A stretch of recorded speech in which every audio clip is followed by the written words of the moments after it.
என்னப்பா தம்பி பொங்கலுக்கா வந்த? ஆமாக்கா. ஓடி போன உங்க புருஷன் வந்துட்டாப்லையா? அவன் மட்டும் வந்தானா பொங்க அவனுக்கு தான்.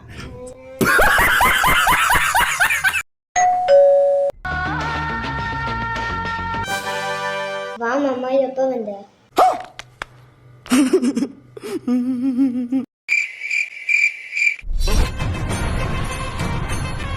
என்ன மாமா பதிலே சொல்ல மாட்டேங்கிற? சரி அதை விடு, எனக்கு என்ன வாங்கிட்டு வந்த? ஒன்றும் வாங்கிட்டு வரல, நானே செம்ம டயர்டில் வந்திருக்கேன். என் உயிரை வாங்காத. உன் உயிரை வாங்கி ஒரு ரூபாய்க்கு கூட பிரயோஜனம் இல்லையே.